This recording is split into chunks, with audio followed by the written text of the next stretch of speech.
헌법재판소나 이때 있을 때는 굉장히 헌법 가치를 존중하니까 그 당시는 상당히 저보고 진보적 운동권이라고 그랬습니다. 그 당시가 이제 보수 정권이 들었을 때고 그 이후에 제가 변호사 개업에서 김대중 정부, 노무현 정부, 지금 현 그 MB 정부까지 가면서는 이게 사회가 스펙트럼이 왔다 갔다 하니까 저보고 어떤 때는 보수, 어떤 때는 진보, 이런 식으로 합니다만 저는 어떤 그 헌법 정신이라는 하나의 그 일관된 거기에 틀에서 움직였지 제가 어디에 영합한 것은 아니다.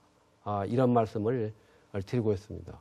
그리고 이왕 말씀이 나왔으니까 근데 제가 시민운동을 하면서도 저는 이제 바로 변호사를 개업해서 시민운동에 뛰어들었지요. 경실련 사무총장을 하지 않았습니까? 그렇습니다. 그 당시에도 저는 이 어떤 원칙을 주장을 했습니다. 헌법적 원칙. 아무리 우리가 시민운동이 또 시민운동 단체가 이 시민의 어떤 이익을 위해서 한다 하더라도 법의 테두리 내에서 시민운동을 해야 한다. 헌법의 정신 하에서. 그래서 가령 아무리 그 법 제도가 문제가 있다 하더라도 우리가 그걸 위반할 게 아니라 또 무시할 게 아니라 그 법을 국회나 헌법재판소를 통해서 고칠 때까지는 바로 이 지키면서 개선해 나가자. 이런 그 원칙을 주장을 했고 또 다른 한 측에서는 지금 박원순 시장이 그 당시 그 참여연대를 맡았습니다만은 그 당시 이제 그 한쪽도 시민운동 계열에서는 악법은 지키지 않아도 된다. 그 우리가 판단한다. 이렇게 해가지고 서로 의견 대립이 있었습니다만은 저는 지금도 그런 생각을 확고하게 가집니다. 물론 악법이다. 판단 과정이 주체가 불명합니다만은 이건 고쳐야죠. 그렇지만 그것을 고쳐서 개폐하게 된까지는 지키면서 그 개선하기 위해서 노력을 해야 한다. 그리고 판단 주체도 명확하지 않기 때문에. 그래서 저는 시민운동을 하면서도 그런 헌법 정신을 접목시키려고 노력을 해왔고 지금도 그런 생각을 가지고 있습니다. 그렇다고 해도 제가 잘못된 법과 제도를 옹호하는 것은 결코 아닙니다. 후에는 또 소위 말하는 보수 시민단체로 분류되는 뉴라이트 운동의 대표를 하셨던 걸로 제가 그것은 기억이 이제 납니다만. 우리 그때는 사회가 또 어떤 배경이 있었어요? 노무현 정부 때 헌법의 가치가 훼손되고 특히 헌법 가치 중에서도 이제 어떤 민주주의나 또는 그 시장 경제 원칙 이런 차원에서 훼손된 저는 그 일관성을 지키기 위해서 헌법 포럼 또 시민과 함께하는 변호사들 또 뉴라이트 전국연합 하다 보니까 이제 책임자 자리도 맡고 했습니다만은 그런 단체들은 이제 나름대로 목적을 달성하고 이제는 다른 방법을 모색해야 할 때다. 저는 이렇게 생각을 합니다. 지금 말씀하신 그 헌법 정신, 네. 그 정신은 우리가 생활 속에서 어떻게 이해하면 되겠습니까? 근데 헌법 하면 어려운 게 아닙니다. 사실 저는 쉽게 이야기하고 싶어요. 헌법이라는 것은 오늘날 우리가 이 정도로 민주화된 사회에서 자신의 능력을 최대로 발휘하면서 또 꿈과 자신의 그 어떤 그 원칙을 실현하면서 특히 젊은이들로 하여금 그런 꿈과 원칙을 실현할 수 있도록 떠받쳐주는 우리 사회의 큰 틀이라고 봅니다. 그게 바로 헌법입니다. 공기나 물처럼 우리가 알지 못하는 사회에서도 우리가 할 수 있는 그 틀을 제공해 주는 겁니다. 저는 여기서 헌법 정신을 헌법하면은 이 보수 진영이랄까 이 진영에서는 자유민주주의 시장경제 원칙을 강조합니다.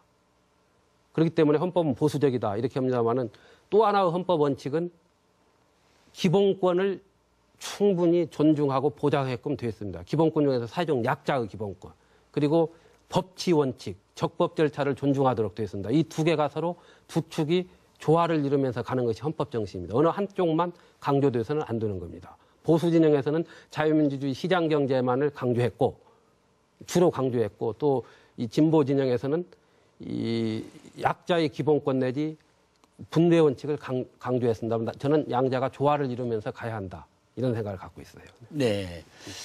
2012년은 뭐 총선거가 있고 또 후에 가면 대선 대통령 선거가 있습니다. 네. 그야말로 정치 계절을 눈앞에 두고 있습니다. 네. 또 우리는 이 민주화와 경제 성장을 동시에 이룬 세계적인 모범적인 사례로 되어 있습니다만은 네. 정치 수준은 뭐 직접 해보시니까 옆에서 보셔서 아시겠습니다만은 상당히 과제가 많은 거죠. 어떻게 평가하셨습니까? 잠깐 글쎄요, 그 나들이 하시지 않습니까? 한 보름간 좀 약간 그 정치 세계를 이렇게 좀 내다봤습니다만은 그렇습니다만 우리나라 저는 정치 수준이랄까 결국 보면은 명성과실이라는 표현이 있습니다. 자신의 그 사람의 이 명성이 실제에 비해서 부풀어져 있는 거. 그리고 벌공극능이라는 표현이 또 있습니다. 이것도 사마천의 사기에 나옵니다만은 자신의 능력을 지나치게 과장해서 포장하고 다니는 사람.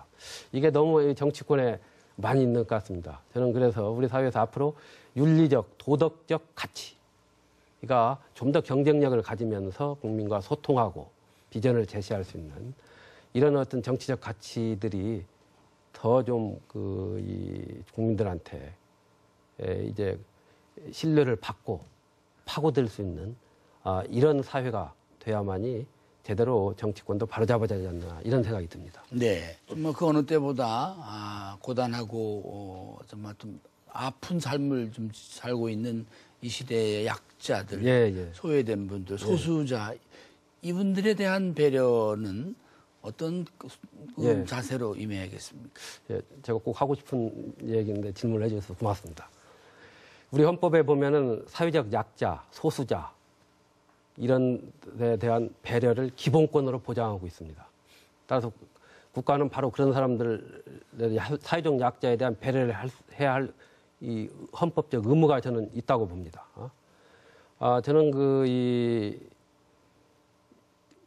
약자, 사회적 약자의 눈물과 한숨을 제대로 담아내지 못하는 법이나 제도나 정책은 제대로 된 법이나 제도 정책이 아니다는 확고한 생각을 가지고 있습니다.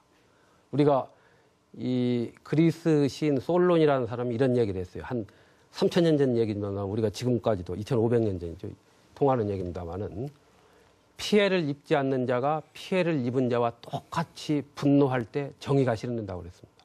정말 그 어려운 입장에 처해 있는 사회적 약자의 입장에서 한숨 짓고 눈물을 흘리면서 분노한 적이 있었는가? 저는 시민운동을 하고 정부에 있으면서 변호사를 하면서 상당히 부끄럽게 생각을 한 적이 있어요.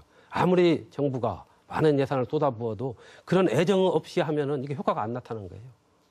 그래서 저는 그렇게 같이 갈 수 있는 그리고 그런 차원에서 하나하나 법과 제도를 바꾸어가는 거 이게 필요하다. 법조인 입장에서 이제 그런 말씀을 들으시고 사회적 약자에 대한 배려는 이제 시대적 과제이기 전에 하나의 국가적 의무이고 우리 사회 모두가 떠안고 나가야 할 하나의 그 사회적 시대적 소명 과제다 이렇게 말씀을 드리고 있습니다. 네. 이 질문은 특정인에 대한 논평은 아닙니다. 이 단어가 시사하는 정치 사회적인 상황에 대한 논평인데 이른바 안철수 현상에 대한 우리 이 변호사의 소견을 듣고 싶습니다. 지금 요새 보면은 우리 사회에서 정치가 실종됐다. 정당 정치가 파탄에 이르렀다 하면서 상당히 걱정하는 목소리가 많이 나오고 있어요. 저는 그렇게 안 보거든요. 정치가 실종된 게 아니라 지금과 같은